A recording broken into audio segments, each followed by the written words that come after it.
사도행전 5장 29절로 32절 그리고 41절, 42절을 보도록 하겠습니다.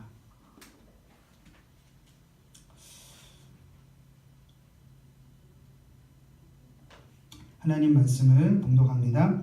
베드로와 사도들이 대답하여 이르되 사람보다 하나님께 순종하는 것이 마땅하니라. 너희가 나무에 달아 죽인 예수를 우리 조상의 하나님이 살리시고 이스라엘에게 회개함과 죄사함을 주시려고 그를 오른손으로 높이사 임금과 구주로 삼으셨느니라. 우리는 이 일의 증인이요 하나님이 자기에게 순종하는 사람들에게 주신 성령도 그러하니라 하더라. 41절 사도들이 그 이름을 위하여 능욕받는 일에 합당한 자로 여기심을 기뻐하면서 공회 앞을 떠나니라. 그들이 날마다 성전에 있든지 집에 있든지 예수는 그리스도라고 가르치기와 전도하기를 그치지 아니하니라. 아멘.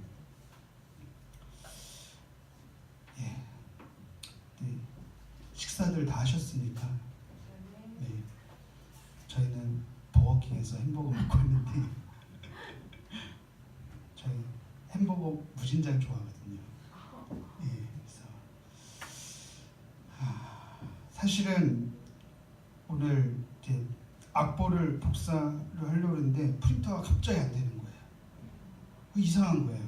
설교는 프린터가 됐는데 악보는 프린터가 안 되는 거야. 그래서 가사를 다 쳤어요. 가사를 다 쳐가지고 다행인 게 제가 잘 아는 곡들을 어떻게 또 콘티를 짜가지고 가사만 보고 이렇게 했는데 참 하나님 은혜입니다. 이렇게 찬양 15분 하는 것도 주님의 은혜가 아니고선 할 수가 없어요. 우리들의 삶이 그렇습니다. 네. 생각지도 못한 일들이 늘 도사리고 있고 그런 일들을 만날 때마다 어떡하지? 그걸 당황하는 것이 아니라 주님의 은혜로 버티고 또 견뎌내는 것, 그것이 우리들의 믿음인 줄로 믿습니다. 오늘 사도행전 연속 강의 순서상 17절서부터 우리 마지막 42절까지 함께 살펴봐야 되는데 너무 많은 분량이라서 오늘 중요한 구절만 봉독했습니다. 본문의 내용은 이렇습니다. 오순절 성령 강림 이후에 사도들의 손을 통해서 민간의 기사와 표적이 많이 일어났어요. 그러니까 사람들이 병 고침 받고 또 가난한 사람을 구제까지 해주니까 온 백성들에게 인기가 있었겠죠. 칭송을 받았더라 성경에 읽게 됐는데, 그러니까 이제 대제사장들과 당시 종교 지도자들이 시기심이 불붙듯 일어나서 그 사람들을 다 잡아서 옥에 가둡니다. 그런데 이제 옥에 가둬놓고 법정에 세울 날만 기다리고 있을 때 성경에 보니까 주의 사자가 나타나서 그들을 다 풀어줍니다. 이것을 모르고 가서 이제 법정 선고의 날 데려와라 했는데 가보니까 없는 거예요. 어디 갔나 봤더니 새벽에 성전에서 예수님의 이름을 또 가르치는 거예요.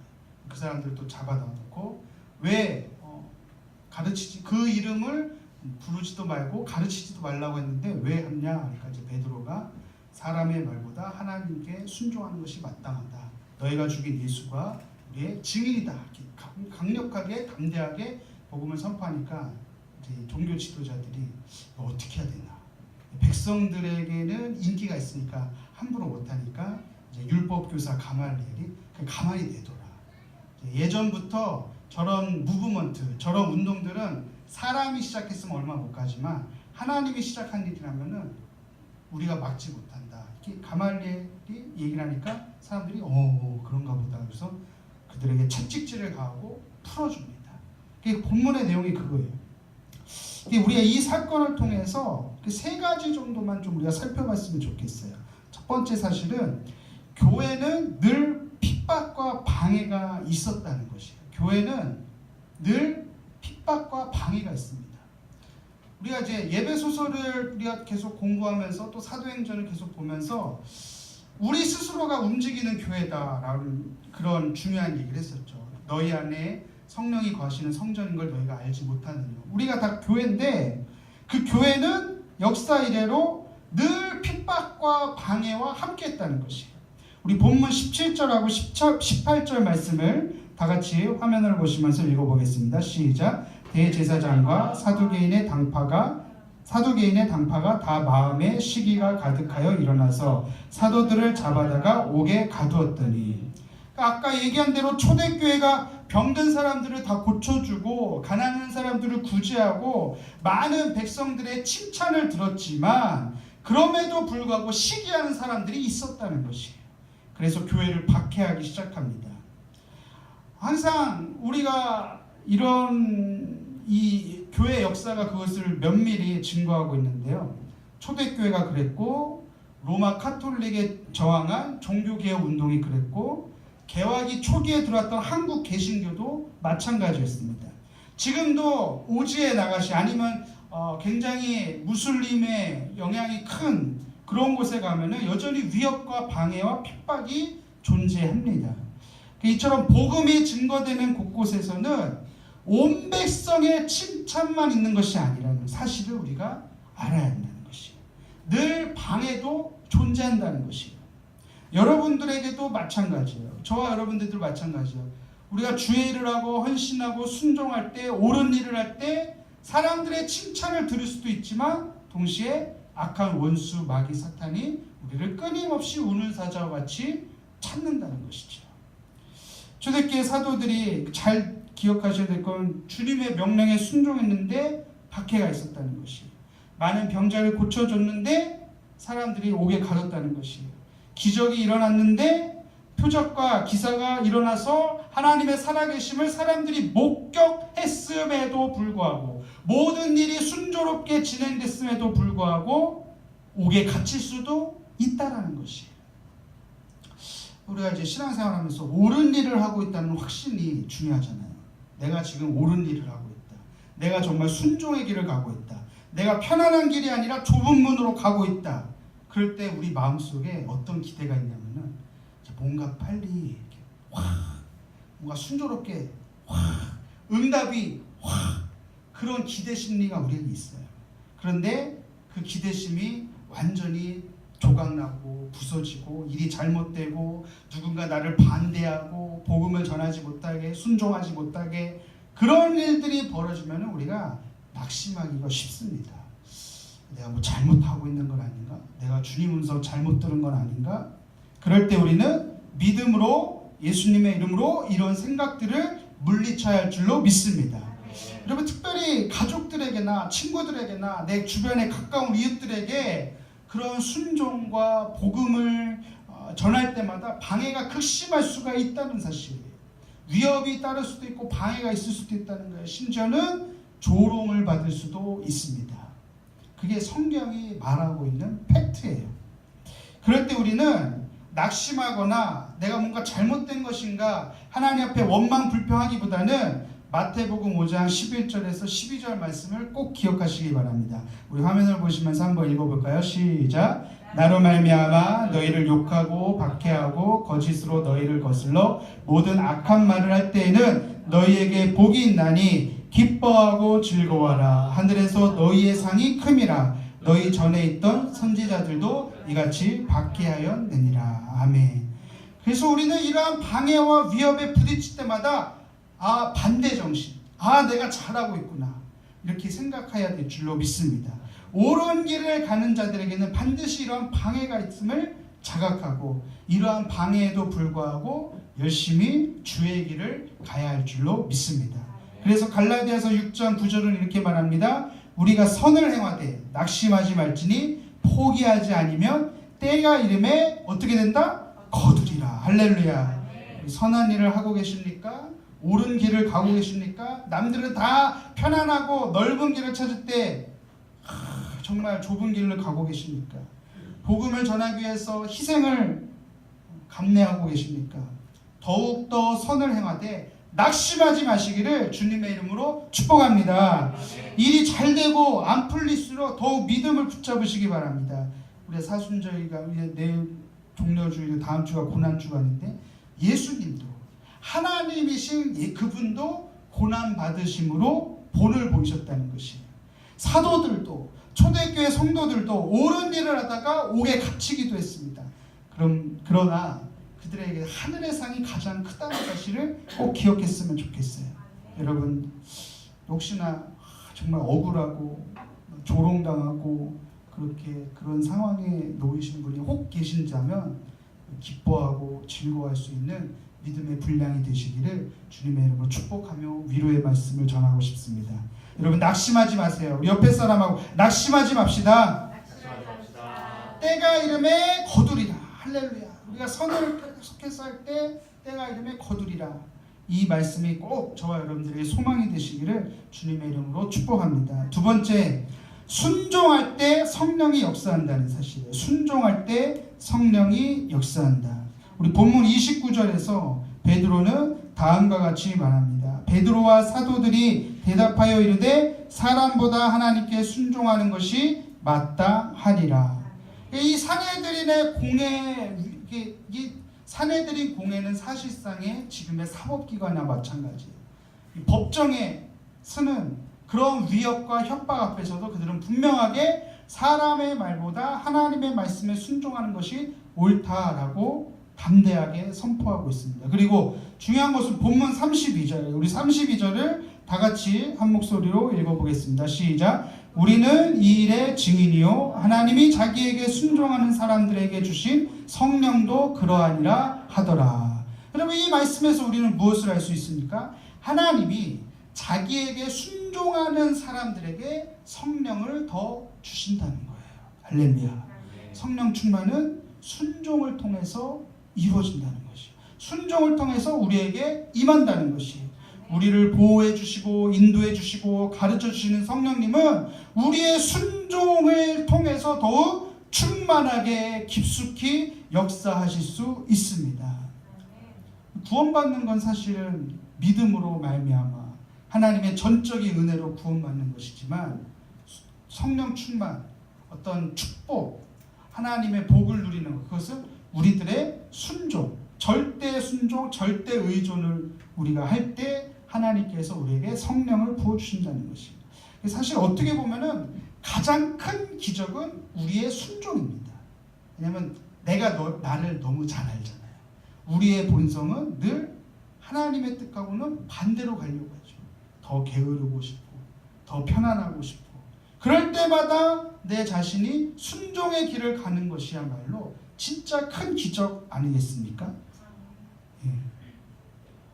저 자신을 보면 그렇더라고요. 저 자신의 본성으로서는 도저히 그럴 수 없는데 그럼에도 불구하고 순종해서 거룩함을 지키고 경건의 길을 가고 그런 순종의 작은 걸음들이 모아져서 우리의 본성이 변화되는 것이에요. 성령의 열매를 그렇게 맺게 되는 거예요. 작은 일에서부터 순종하기를 주님의 이름으로 축원합니다. 그리고 마태복음 25장에 보면 달란트 비유가 나오는데 거기서 주님이 이렇게 칭찬하십니다. 우리 화면을 보시면서 한번 다 같이 한번 읽어볼까요? 착하고 시작. 착하고 충성된 종아, 내가 적은 일을 충성하였음에 내가 많은 것을 내게 맡기리니 내 주인의 즐거움에 참여할지어다. 아멘. 작은 일에 충성된 자에게 하나님께서 큰 것을 맡기시는 거예요. 비록 하찮고 볼품없고 드러나지 않고 내가 볼 때는 별로 티도 안 나는 그런 작은 것처럼 보이지만 그것이 결코 작은 순종이 아닙니다. 그 작은 순종이 한 걸음 한 걸음이 되어서 하나님께서 우리에게 큰 사명을 맡기시는 것이에요. 핍박과 위협과 방해 앞에서도 하나님께 순종하기를 두려워하지 않았던 초대교회 성도들처럼 믿음 지키고 비록 저 작은 것일지라도 순종할 수 있는 저와 여러분들이 다 되시기 주님의 이름으로 축원합니다. 한번 따라해 볼까요? 순종을 통해서 축복의 문이 열리고 순종을 통해서 기적의 문이 열리고 순종을 통해서 응답의 문이 열린다. 누가 한 얘기입니까? 이효세 목사가. 예. 죄송합니다. 마지막으로 예수는 그리스도다라는 사실을 우리가 알아야 됩니다. 예수는 그리스도다. 예수는 그리스도다. 한번 따라해볼까요? 예수는 그리스도다. 우리 본문 42절을 한번 다 같이 읽어보도록 하겠습니다. 시작. 그들이 날마다 성전에 있든지 집에 있든지 예수는 그리스도라고 가르치기와 전도하기를 그치지 아니하니라. 여러분, 우리는 예수 그리스도라고 고백하잖아요. 그렇죠? 안 그렇습니까? 예수 그리스도라고 고백하잖아요. 그런데 초대교회 성도들은 날마다 성전에서 집에서 모일 때마다 예수는 그리스도라고 가르치고 전도했다는 것이에요. 왜 예수는 그리스도라고 했을까? 제가 언젠가 어떤 청년들 보고 야 너네 왜 예수가 그리스도냐? 왜 예수 그리스도인지 알아? 그러니까 예수는 이름이고 그리스도는 성 아니냐고.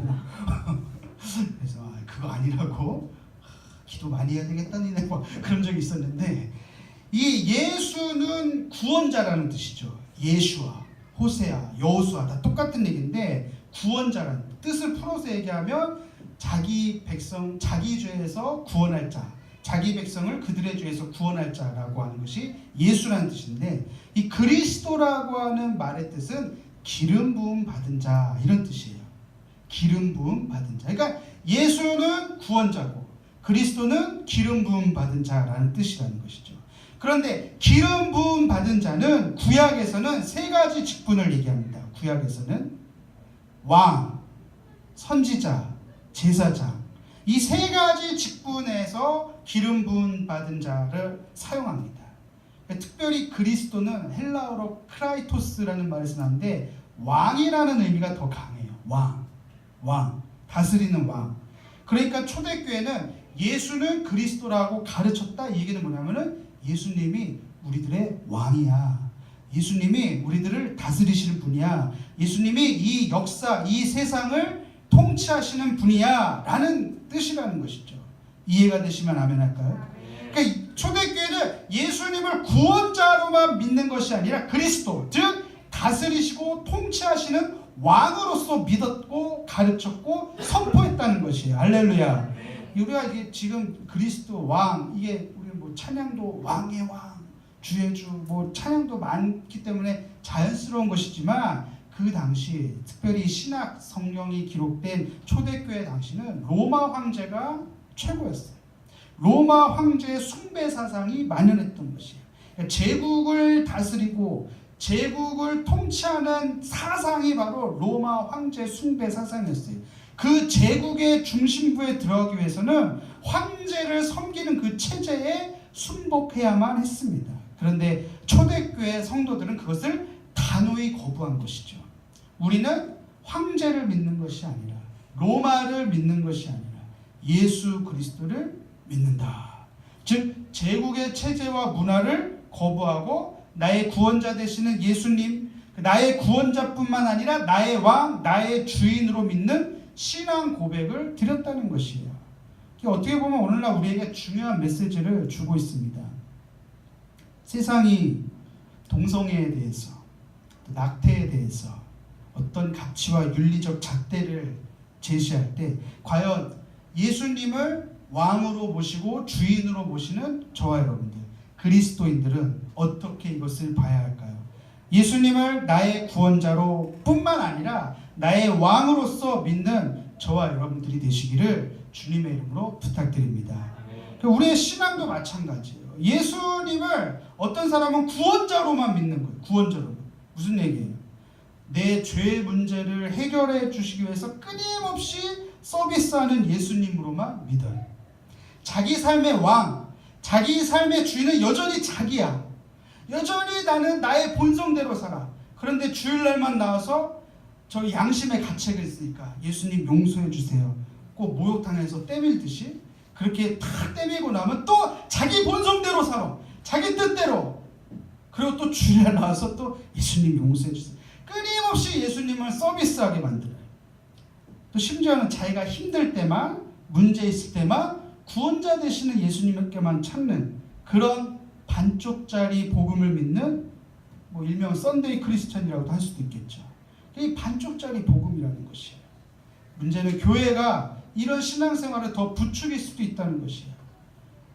세상에서 똑같이 부귀영화 누려라, 필요할 때만 찾는 예수, 복음을 그렇게 반쪽으로만 믿게 된다면 그리스도의 영광, 왕, 우리를 다스리시고 통치하시고 하나님 나라를 하나님 나라답게 살게끔 하는 그러한 영광이 드러나지 않는 반쪽짜리 복음이 될 수도 있다는 것이에요. 여러분 오늘 성경이 우리에게 말하고 있는 바를 잘 이해하시기 바랍니다. 예수님은 우리의 구원자뿐만 아니라 주는 그리스도시요 살아계신 하나님의 아들이십니다. 이 세상 역사와 이 세상 만물을 충만하게 다스리시는 왕이시며 주인이시며 나를 통치하시는 주님이시라는 신앙 고백을 우리의 삶으로 드릴 수 있는, 우리들의 삶이 그리스도라는 것을 증명할 수 있는 믿음이 되시기를 주님의 이름으로 부탁드립니다. 그러기 위해서는 제일 중요한 게 뭐가 있어요? 내가 주인이 되어서는 안 돼요. 내 중심적인 내 자아를 십자가에 못 박고 예수님을 나의 구원자로 믿을 뿐만 아니라 예수님을 나의 왕으로 내 삶을 완전히 드릴 수 있는 그러한 신앙인들이 다 되시기를 주님의 이름으로 축원합니다. 축원합니다. 우리 고린도후서 5장 10절을 한번 다 같이 마지막으로 한번 읽어보겠습니다. 시작. 이는 우리가 다 반드시 그리스도의 심판대 앞에 나타나게 되어 각각 선악간에 그 몸으로 행한 것을 따라 받으려 함이라. 예수님께서 다시 오실 때 그리스도의 심판대 앞에 우리를 서게 한다는 것이에요. 예수님의 하나님의 심판대, 그리스도의 심판대. 무슨 얘기예요? 그때 우리는 정말 내 삶을 정말 그리스도가 다스렸는가 선악간의 판단을 받게 된다는 것이에요. 내가 얼마나 나의 왕 되신 주님의 말씀에 순종하여 그분의 다스리심과 통치를 인정했는가, 그렇게 살았는가. 우리 모두가 그때 착하고 충성된 종아 잘했다 이렇게 칭찬 들으시는 우리 광교순복이가 될 줄로 믿습니다. 네. 오늘 말씀을 관통하는 단어는 순종이에요. 교회가 박해가 있을 때 박해가 꼭 선교지에만 있는 것이 아니에요. 내가 반대에 부딪혔을 때 아니면 사람들이 나의 위협과 사람들이 인간관계에서 어그러지 과연 내가 순종할 수 있겠는가. 두 번째, 성령님은 순종하는 사람들에게 역사하신다고 했죠. 그리고 정말 그리스도로 내 삶을 다스리시고 계십니까? 내가 정말 순종함으로 예수님만을 나의 삶의 주인, 나의 삶을 다스리시는 왕으로 모시고 있는가? 우리 사랑하는 성도 여러분, 순종하는 자들을 통해서 이 땅에 하나님 나라가 임하게 될 것을 믿습니다. 우리 순종의 모습을 통해서 기적의 문이 열리고 응답의 문이 열리고, 그래서 우리가 기도할 때 오늘 내가 정말 순종의 기름 부으심이 임할 수 있도록 간절히 기도하시기를 주님의 이름으로 부탁드립니다. 기도하겠습니다.